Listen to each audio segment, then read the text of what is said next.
Hello everyone, welcome to your own channel economical PCS. और आज हम लोग 5 ईयर प्लान जो कि आपका पॉइंट नंबर 14 है, स्पेशली बात करें झारखंड एसएससी के रेवेन्यू इंस्पेक्टर की।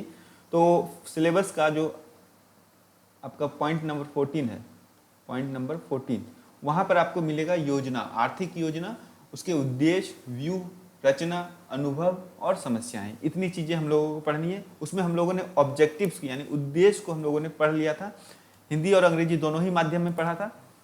अब हमारा जो मुख्य जो है हमारा 5 ईयर प्लान की तरफ, जहाँ से प्रश्न पूछे जाने की काफ़ी ज़्यादा संभावना है। न केवल जीएसएससी रेवेन्यू इंस्पेक्टर की बात करें, ये आपका जीएसएससी सीजीएल के प्रोस्पेक्ट से भी काफ़ी इंपॉर्टेंट हो जाएगा, जो कि सबसे पहले एग्जामिनेशन इसी का होने वाला है, जीएसएससी सीजीएल का।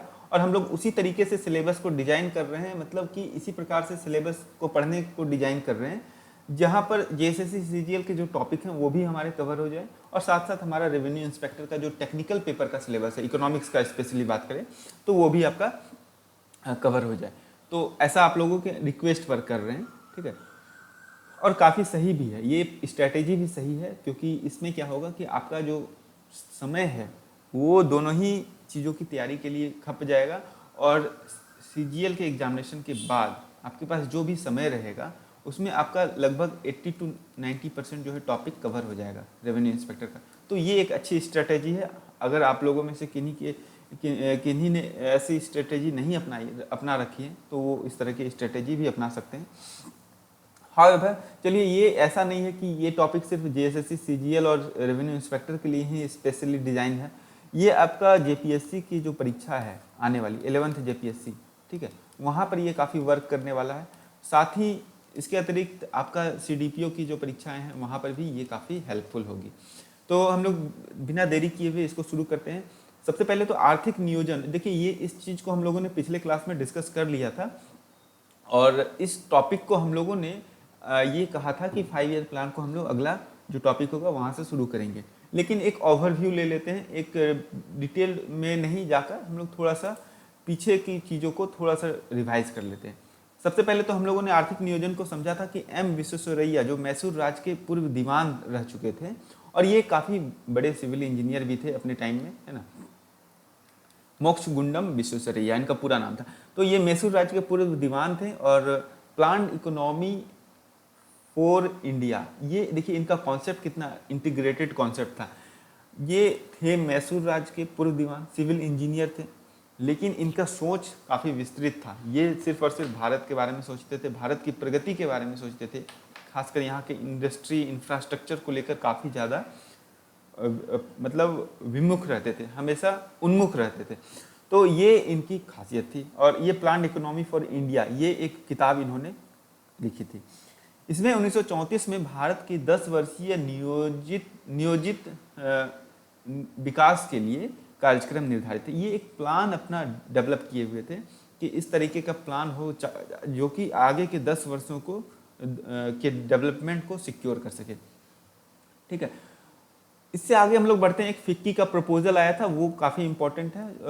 फिक्की का प्रस्ताव जो कि एक व्यापक योजना ही बनाया था, ठीक है। यहाँ पर इतना ही ज़्यादा समझना है, इससे ज़्यादा कुछ नहीं। इसके बाद जो है नेशनल प्लानिंग कमेटी, ये काफ़ी इंपॉर्टेंट है। राष्ट्रीय योजना कमेटी, ये उस वक्त के जो तत्कालीन अध्यक्ष थे कांग्रेस के, सुभाष चंद्र बोस, उनकी ही पहल पर यानी उन्होंने ही ये इनिशिएटिव लिया था। अगर आप लोगों ने इस टॉपिक को अच्छा से डिटेल में पढ़ना है तो या तो आप इस पीडीएफ को ले लें, है ना। पीडीएफ ऑलमोस्ट हम लोगों ने सभी को दे दिया है, तो ये जो चीज़ें हैं वहाँ पर आपको मिल जाएगी। अदरवाइज अगर आपके पास पीडीएफ नहीं है, अवेलेबल है, तो आप रमेश सिंह की जो किताब है वहाँ से भी आप इस चीज़ को, इस टॉपिक को कवर कर सकते हैं। साथ ही आप ये जो टॉपिक देख रहे हैं यहाँ पर, जो हम लोगों ने इसको लिया है, ये काफ़ी अच्छा आउटलाइन यहाँ पर वेरियस 5 ईयर प्लान को डिज़ाइन किया गया है, और ये आपका MOSPI के वेबसाइट पर आपको मिल जाएगा .gov.in, है ना। और ये फ्री सोर्स है, ओपन फ्री सोर्स है, ये किसी प्रकार का इसके लिए कोई चार्जेस नहीं है। तो आप जो है इस जो पीडीएफ को यहाँ से ले लें। इसमें एक्यूरेसी की बात है ना, क्योंकि यहाँ पर आपको कुछ भी गलत चीज़ें नहीं मिलेंगी। तो इसीलिए आप अगर इसको अवेल करना चाहते हैं तो आप इस वेबसाइट पर जाकर इस चीज़ को, इस पीडीएफ को वहाँ से प्राप्त कर सकते हैं। तो हम लोग बढ़ते हैं। हम लोगों का जो कॉन्सेप्ट ये था कि नेशनल प्लानिंग कमेटी, ये आपका जवाहरलाल नेहरू की अध्यक्षता में हुआ था, और चूंकि 1938 में ये फॉर्मुलेट हुआ था, ये इस्टेब्लिश हुआ था। काफ़ी अच्छा काम करना था इसे, लेकिन 1940, 41, 42 के आसपास में क्या हुआ कि क्विट इंडिया मूवमेंट, फिर आपका वर्ल्ड वार 2 का जो पहले का बैकग्राउंड है वो सेट होने लगा। तो ये सब चीज़ें जो क्या हुआ कि बहुत ज़्यादा इसको स्कोप नहीं मिला, ये बहुत ज़्यादा काम नहीं कर पाया 1938 का, है ना। तो अल्टीमेटली देखिए कब रिपोर्ट सबमिट किया, 1949 में। ये कितना लेट हो गया, 1938 में आपका इसका फॉर्मुलेशन हुआ, इसका गठन हुआ, ठीक है। और 1949 में जाके, यानी आफ्टर 11 ईयर्स, है ना, ये क्या हुआ कि ये अपना रिपोर्ट जो है, अंतिम रिपोर्ट प्रकाशित हुआ इसका, है ना। अंतिम रिपोर्ट हुआ हालांकि, लेकिन इससे जो पहले सभी रिपोर्ट जो थे उतने प्रभावी नहीं थे। अंतिम रिपोर्ट वाला जो क्या था, प्रभावी था। और इसमें क्या है, नियोजन संबंधी प्रगति 1946 तक अंतरिम सरकार के कार्यकाल के दौरान क्या क्या करना है, इन सभी विषयों पर जो है क्या क्या चीज़ें हुई है, इन सभी विषयों पर ये रिपोर्ट थी, ठीक है। उसके बाद है आपका बॉम्बे प्लान। बॉम्बे प्लान जो है आपका, ये बेसिकली 8 उद्योगपतियों के द्वारा, है ना, और ये काफ़ी इंपॉर्टेंट है, यहाँ से क्वेश्चन भी पूछता है। इसमें आपका जो थे पुरुषोत्तम दास ठाकुर दास थे, JRD टाटा थे, जो कि आपका झारखंड एज वेल एज मतलब महाराष्ट्र यानी बम्बे से भी संबंधित थे। GD बिरला, कस्तूरी भाई लाल भाई थे, जॉन मथाई थे, जो कि फॉर्मर रेल मिनिस्टर भी रह चुके हैं, फाइनेंस मिनिस्टर भी रह चुके हैं, बजट भी पेश किए हैं। साथ ही SBI के फर्स्ट चेयरमैन थे। जब 1956 में SBI का गठन हुआ था तो ये सबसे पहले उसके चेयरमैन भी बने थे। साथ में लाला श्रीराम थे, AD श्रॉफ थे और ओवरसियर दलाल थे। इतने लोग थे जिन्होंने बॉम्बे प्लान को इंट्रोड्यूस किया था। ये कब प्रकाशित हुआ था, ये 1944-45 में प्रकाशित हुई थी, ठीक है। ये चीज़ें आप ध्यान रखेंगे। उसके बाद है आपका गांधीवादी योजना। ये काफ़ी इंपॉर्टेंट था। ये श्रीमन नारायण जो गांधी जी के फॉलोअर थे एक, है ना, और इन्होंने ये गांधीवादी योजना के नाम से एक योजना बनाया था जिसमें आपका कृषि पर काफ़ी अधिक जोर था, है ना, और कुटीर और ग्रामीण उद्योग, जो कि आपका कुटीर उद्योग यानी कॉटेज इंडस्ट्री और रूरल इंडस्ट्री पर काफ़ी ज़्यादा इसके स्तर पर औद्योगिकीकरण का पक्ष था, है ना। इसे काफ़ी ज़्यादा बढ़ावा देना था और प्रमोट करना था। ये इस जो प्लान है इसका काफ़ी जो मुख्य उद्देश्य कहें तो यही था। इस गांधीवादी प्लान में एक चीज और आप ध्यान रखेंगे कि केंद्रीयकृत नियोजन यानी सेंट्रलाइज प्लानिंग से ये लोग सहमत नहीं थे, एग्री नहीं थे। ये लोग चाहते थे कि डिसेंट्रलाइज प्लानिंग हो, डिसेंट्रलाइज यानी विकेंद्रीकृत योजना हो। विकेंद्रीकृत योजना का मतलब हुआ आपका जो 73rd और 74th जो कॉन्स्टिट्यूशनल अमेंडमेंट एक्ट आया था, है ना, 92 में, 93 में, तो ये चीज़ें जो है इस चीज़ को लेकर फोकस की गई थी, समझ रहे हैं ना। तो यहाँ से क्या कहने का मतलब है कि ग्रामीण स्तर पर, लोकल लेवल पर कोई भी टायर का ये आपका बॉडी बने, है ना, चाहे 3 टायर का बने चाहे 2 टायर का बने, है ना, लेकिन वो सेंट्रलाइज प्लानिंग नहीं होना चाहिए, ऐसा गांधीवादी योजना का कहना था, है ना। उसके बाद आया पीपल्स प्लान। पीपल्स प्लान किनके द्वारा आया, आपका M.N. रॉय के द्वारा। कब आया, 1945 में आया है। और M.N. रॉय कौन थे, वो थे आपका कम्युनिस्ट पार्टी के अध्यक्ष थे, है ना, और कम्युनिस्ट पार्टी के संस्थापक थे ये, ठीक है, ये आप ध्यान रखिएगा, M.N. रॉय। तो इनका जो विचार था वो मार्क्सवादी समाजवादी पर आधारित था, है ना, और लेकिन इसके अतिरिक्त ये कृषि एवं उद्योग दोनों ही क्षेत्रों को एक समान रूप से प्रमुखता देने की बात कहे थे, ठीक है। उसके बाद है Sarvodaya plan. Sarvodaya plan which is very much important, है ना, एग्जामिनेशन के पॉइंट ऑफ व्यू से, क्योंकि इससे रिलेटेड काफ़ी बार क्वेश्चन पूछा जा चुका है। पूछा गया है कि सर्वोदय प्लान को किसने इंट्रोड्यूस किया था, तो इसका जो सही उत्तर होगा वो होगा आपका जयप्रकाश नारायण, ठीक है। सर्वोदय योजना 1950 में आया था। इसका भी वही कॉन्सेप्ट था, सिमिलर नेचर का था, गांधीवादी योजना से ही प्रेरित था। और इसमें भी आपका कृषि और कृषि से आधारित लघु एवं कुटीर उद्योग पर बल देना था। आत्मनिर्भरता इसका ज़्यादा जो है ऑब्जेक्टिव था। भूमि सुधार था, विकेंद्रीकृत सहभागिता थी। ये सभी इनका उद्देश्य था, ठीक है। अब हम लोग यहाँ से जो है आगे बढ़ते हैं, चूंकि ओवरव्यू हम लोगों ने एक पिछले क्लास का ले लिया है। अब हम लोग जो मेन टॉपिक उस पर आते हैं, ये हमारा पहली पंचवर्षीय योजना। देखिए हम लोग हिंदी और अंग्रेजी दोनों को ही साथ लेकर चलेंगे, क्योंकि दोनों ही माध्यम के छात्र यहाँ पर हैं हमारे साथ जुड़े हुए। तो ऐसे में हम लोग दोनों ही माध्यम के छात्रों को वरीयता इसी प्रकार से देंगे कि उन्हें कोई दिक्कत ना हो, उन्हें समझने में बेसिकली कोई दिक्कत ना हो। तो हम लोग जो है फर्स्ट 5 ईयर प्लान जो कि आपका 1951-56 में आया था, ठीक है, और ये बेसिकली किस मॉडल पर आधारित था? देखिए ये काफ़ी रिलायबल सोर्स है ना, MOSPI-government.in का जो वेबसाइट है वहाँ से इस PDF को प्राप्त किया गया है। तो ये काफ़ी रिलायबल सोर्स है, इसके गलत होने की गुंजाइश काफ़ी कम है, यह नगण्य है या ना के ही बराबर कहिए। तो ऐसे में हम लोग इस चीज़ को यहाँ पर देखेंगे। पहला प्लान है 1951-56 में इंट्रोड्यूस किया गया। दूसरा चीज इसमें आपको ध्यान रखना है कि इसका टारगेट ग्रोथ पूछता है ना, तो ये कितना था 2.1%। फिर पूछता है एक्चुअल ग्रोथ कितना था, तो आपको ध्यान रखना है 3.6%। तीसरा चीज यहाँ से ये पूछ सकता है कि हैरोल्ड डोमर मॉडल के आधार पर कौन सा प्लान इंट्रोड्यूस किया गया था, तो आपको ध्यान रखना है पहला प्लान, या फिर पहला प्लान किस मॉडल पर आधारित था। इस प्रकार के प्रश्न अक्सर पूछे जाते हैं एग्जामिनेशन में। तो आप इकोनॉमिक्स के स्टूडेंट हैं और इकोनॉमिक्स पढ़ रहे हैं, इसके अतिरिक्त आप जनरल कॉम्पिटिटिव एग्जामिनेशन की भी तैयारी कर रहे हैं, तो वहाँ पर भी इस प्रश्न को आप देखते होंगे। तो हैरोल्ड डोमर मॉडल के आधारित ये प्लान था, ठीक है। अब है इस प्लान पर फोकस एरिया किसका था, तो फोकस एरिया था आपका एग्रीकल्चर पर। कारण बड़ा सिंपल सा था, उस वक्त फूड क्राइसिस थी इंडिया में काफ़ी ज़्यादा। हम लोग जो है खाद्यान्न यानी खाने की चीज़ों को क्या कर रहे थे, बाहर से मंगवा रहे थे, इम्पोर्ट ना करके इम्पोर्ट कर रहे थे। हमारा जो है खाने पर जो निर्भरता है दूसरे देशों पर बढ़ गई थी, क्योंकि पार्टीशन वगैरह था उस वक्त, काफ़ी ज़्यादा हम लोग क्राइसिस से मतलब गुजर रहे थे। वार लाइक सिचुएशन उस समय था, 1948-49 के आसपास में वार भी था।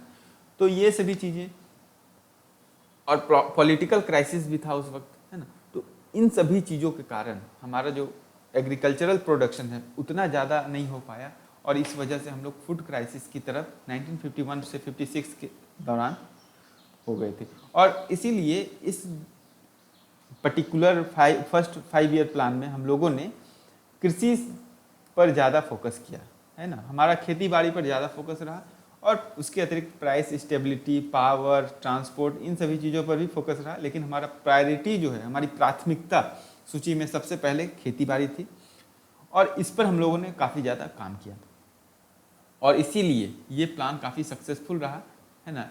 और 2.1% का ग्रोथ टारगेट था, और हम लोगों ने अचीव कितना किया, 3.6%, ठीक है। तो ये चीज़ें यहाँ पर आप देख सकते हैं। चलिए अब दूसरी पंचवर्षीय योजना पर बात करते हैं। दूसरी पंचवर्षीय योजना का टाइमलाइन देखिए, याद रखिएगा, 1956 से लेकर 61, हर 5-5 वर्ष का ये प्लान है, ठीक है। आपको बहुत ज़्यादा वर्क नहीं करना है। 1956 से 61 है।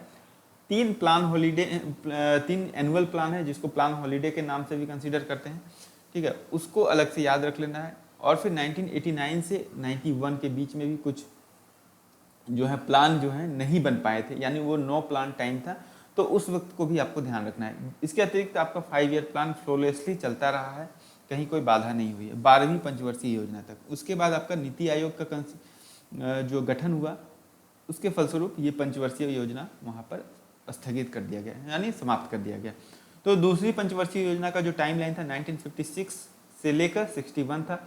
यह बेसिकली आपका PC महालानोबिस, ये PC महालानोबिस हैं, आपका बहुत बड़े सांख्यिकीविद थे, है ना, स्टैटिस्टिशियन थे, और इन्होंने ही ये मॉडल को इंट्रोड्यूस किया था, दूसरी पंचवर्षीय योजना, और जो कि बेसिकली आपके हैरोल्ड डोमर मॉडल से ही प्रेरित था, है ना, प्रेरित था। तो लेकिन इस मॉडल को हम लोग बोलते हैं महालानोबिस मॉडल या फिर नेहरू महालानोबिस मॉडल, क्योंकि दोनों ही ने इस मॉडल को इंट्रोड्यूस किया था। इसमें बेसिकली भारी उद्योगों यानी इंडस्ट्री पर जोर दिया गया था। इंडस्ट्री में भी आपका स्पेशली अगर बात करें तो हैवी इंडस्ट्री को, ठीक है, हैवी इंडस्ट्री को यहाँ पर काफ़ी ज़्यादा प्रमोट किया गया था। इस योजना का उद्देश्य क्या था? इस योजना का उद्देश्य था आपका नेशनल इनकम में बढ़ोतरी, है ना, नेशनल इनकम हमारा बढ़ाना, ये मुख्य उद्देश्य था, राष्ट्रीय आय की बढ़ोतरी, तीव्र गति से औद्योगिकीकरण, रैपिड इंडस्ट्रियलाइजेशन, जिसको हम लोग बोलते हैं रैपिड इंडस्ट्रियलाइजेशन, ठीक है, उसके बाद है रोजगार, आय और धन की असमानता को दूर करना। और इस योजना के दौरान जो मुख्य चीज है वो आपको ध्यान रखना है, राउरकेला, भिलाई और दुर्गापुर, ये लो इस्पात संयंत्र इस दौरान स्थापित किए गए थे। ये आप ध्यान रखिएगा, ठीक है, ये काफी इंपॉर्टेंट है। ये यहाँ से क्वेश्चन पूछता है। दूसरा पूछता है कि आपका इसका टारगेट कितना था और अचीव्ड ग्रोथ रेट कितना था। तो टारगेट ग्रोथ रेट था वो आप यहाँ पर देख सकते हैं। टारगेट ग्रोथ रेट था आपका 4.5% और एक्चुअल ग्रोथ रेट था आपका 4.3%, ठीक है। तो मॉडरेटली सक्सेसफुल था, ये बहुत ज़्यादा सक्सेसफुल नहीं पर मॉडरेटली सक्सेसफुल था, है ना। जैसा कि पहला फर्स्ट 5 ईयर प्लान था बहुत ज़्यादा सक्सेसफुल था, लेकिन सेकंड 5 ईयर प्लान सक्सेसफुल था लेकिन मॉडरेटली, उतना ज़्यादा नहीं पर था। क्योंकि हम लोगों ने ऑलमोस्ट जो है ग्रोथ रेट, जो टारगेट ग्रोथ रेट था उसको अचीव कर ही लिया था, 4.3 आउट ऑफ 4.5। तो इस तरह से हम लोग ये मान सकते हैं। तीसरा जो प्लान है उसका टाइमलाइन आप ध्यान रखिएगा, 1961 से लेकर 1966 तक है, ठीक है। यहाँ से फिर क्या सवाल पूछेगा, आपका पूछेगा ग्रोथ टारगेट क्या था। ग्रोथ टारगेट था 5.6%, ठीक है। फिर पूछेगा एक्चुअल ग्रोथ कितना था, तो 2.8%, ठीक है। ये चीजें आपका यहाँ से पूछने जा रहा है।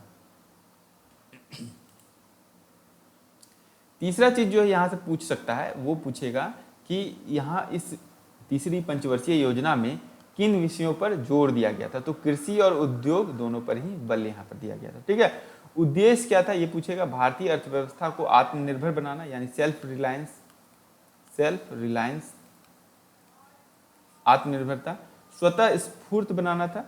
लेकिन इसमें एक्चुअली क्या हुआ, एक हम लोगों के साथ अनफॉर्चुनेट इंसिडेंट घटा, यानी दुर्भाग्यपूर्ण घटना घटी कि हम लोग उस वक्त, यानी भारत जो है हमारा 1962 के भारत चीन युद्ध को फेस कर रहा था, और इसके बाद तुरंत ही क्या हुआ, 2-3 साल के बाद 1965 का भारत पाक युद्ध भी आरंभ हो गया, और इसी वजह से यह योजना क्या हुआ, सक्सेसफुल नहीं हो पाया। ये थोड़ा सा अनफॉर्चुनेट रहा, लेकिन प्रयास हम लोगों का काफ़ी ज़्यादा था कि हम लोगों ने कृषि और उद्योग दोनों पर ही समान रूप से इस योजना के अंतर्गत क्या किया, इम्पोर्टेंस दिया, ठीक है। 2 अनफॉर्चुनेट इंसिडेंट उसको आप याद रखिएगा, इंडो चाइना वार और इंडो पाक वार, ये 1962 में और ये आपका 1965 में। किस योजना के अंतर्गत ही था ये दोनों युद्ध, कब हुई थी, तो थर्ड 5 ईयर प्लान के अंतर्गत, है ना। तो ये पूछा गया है प्रश्न है कि तीसरी पंचवर्षीय योजना के असफल होने का क्या कारण रहा था।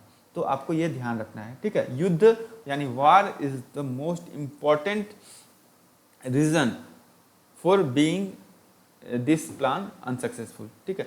इस योजना के अनसक्सेसफुल यानी असफल होने का सबसे बड़ा कारण यही था कि इस योजना के अंतर्गत 1962 और 1965 के 2 युद्ध हुए थे, ठीक है, आप ध्यान रखिएगा। उसके बाद है आपका एनुअल प्लान, है ना। एनुअल प्लान 1966 से लेकर 1969 तक हुआ था, और ये आपका क्यों इसे हम लोग योजना अवकाश कहते हैं, इसी वजह से योजना अवकाश, ठीक है, यानी प्लान हॉलीडे बोलते हैं इसको, अंग्रेजी में बात करें तो प्लान हॉलीडे। और यहाँ पर 3 एनुअल प्लान की घोषणा हुई थी, ठीक है। अब है कि इस काल अवधि में देश के निर्यात में वृद्धि के लिए दूसरी बार रुपये का अवमूल्यन हुआ था, ठीक है। ये आप ध्यान रखिएगा, यहाँ पर सेकेंड टाइम क्या हुआ था कि आपका डिवैल्यूएशन हुआ था, किसका, रुपये का डिवैल्यूएट किया गया था, ठीक है।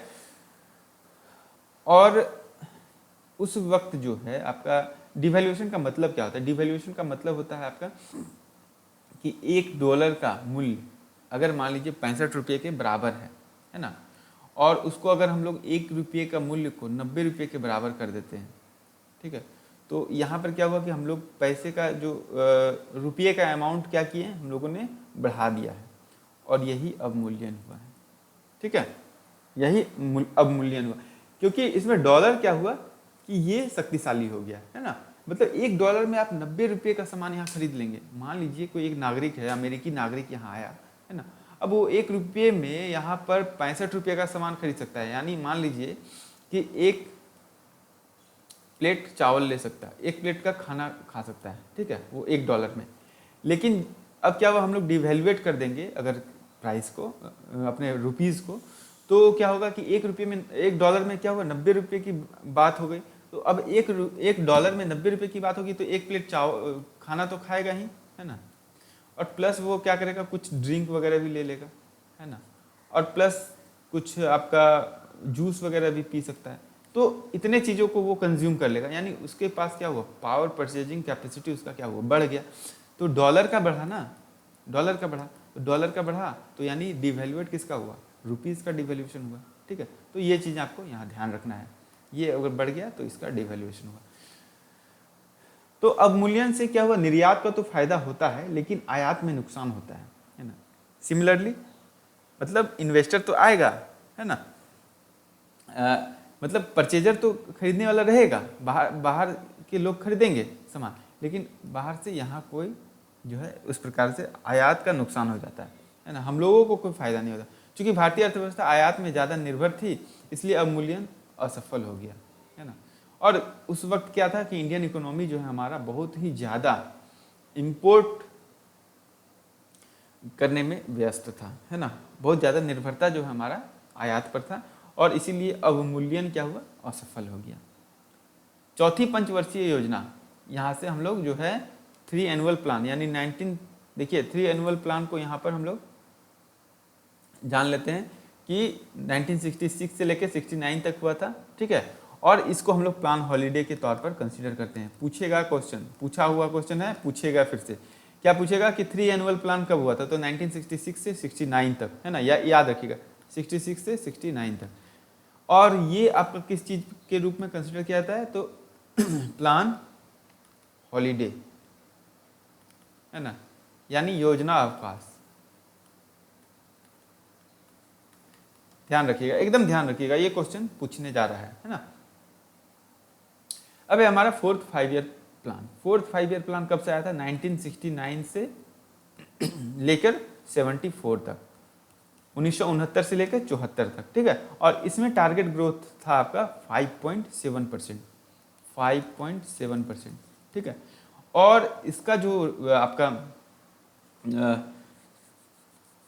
ऑब्जेक्टिव था, है ना, और यहाँ पर देखिए कुछ कुछ चीज़ें आप ध्यान रखिएगा, फैमिली प्लानिंग प्रोग्राम इसको इंट्रोड्यूस किया गया था, है ना, और ये आपका मेजर टारगेट था आपका इस योजना का। सबसे बड़ा प्लान का ये जो ऑब्जेक्टिव था, मेजर टारगेट था, मुख्य लक्ष्य था, वो था आपका फैमिली प्लानिंग प्रोग्राम, यानी परिवार नियोजन से संबंधित जितने भी कार्यक्रम हैं वो कब लाए गए थे, 4th 5 ईयर प्लान के अंतर्गत लाए गए थे 1969 से 74 के बीच में। इसका टारगेट ग्रोथ क्या था, 5.7%, ये पूछता है, और अचीव्ड ग्रोथ रेट कितना था, तो 3.3%, है ना। This is very much important for the examination prospect, क्योंकि टारगेट ग्रोथ रेट और एक्चुअल ग्रोथ रेट का कुछ ऐसा आंकड़ा पूछ देता है ना। और कौन कौन सा आंकड़ा पूछेगा वो हम आपको पहले बता दिए हैं। पहले तो आपको फर्स्ट 5 ईयर प्लान को पूछेगा ही पूछेगा, पूछने का मतलब है कि इम्पॉर्टेंट काफ़ी ज़्यादा है ना, वहाँ से आपको सवाल पूछ सकता है, क्योंकि वहाँ सरप्लस हो गया है आपका, आपका जितना टारगेट है उससे ज़्यादा ही आपने अचीव कर लिया है उस ग्रोथ रेट को, ठीक है, तो इसलिए पूछे जाने की संभावना रहती है। तो ये आपका यहाँ पर, इसके बाद है कि आपका इसी प्लान के अंतर्गत ये भी आपका फेल्योर प्लान था, है ना, क्योंकि हम लोगों ने टारगेट ग्रोथ रेट 5.7 रखा था और 3.3% हम लोगों ने अचीव किया था, ये भी फेल हो गया था प्लान। कारण सिंपल सा था, 1971 का इंडो पाक वार, फिर से पाकिस्तान ने क्या किया कि हमारे साथ युद्ध किया, और इसी दौरान बांग्लादेश को भी मुक्ति कराना था, बांग्लादेश का भी आपको ये लिबरेशन वार भी चल रहा था। तो वो चीज़ें हम लोगों के इकोनॉमिक स्टेबिलिटी को काफ़ी ज़्यादा प्रभावित किया, और हमारी आर्थिक जो सशक्तिकरण है उस दौरान क्या हुई, थोड़ा सा डाउन हुई, है ना। देखिए तीसरा चीज़ जो इम्पोर्टेंट है वो पूछेगा, ये किस योजना पर आधारित था, तो ये आपको याद रखना है, गाडगिल प्लान पर आधारित था, ठीक है, गाडगिल प्लान, ठीक है, ये ध्यान रखना है। गाडगिल एक जाने माने इकोनॉमिस्ट थे उस वक्त के दौरान, और उन्हीं के आधार पर ये आपका जो है ये प्लान इंट्रोड्यूस किया गया था, ठीक है।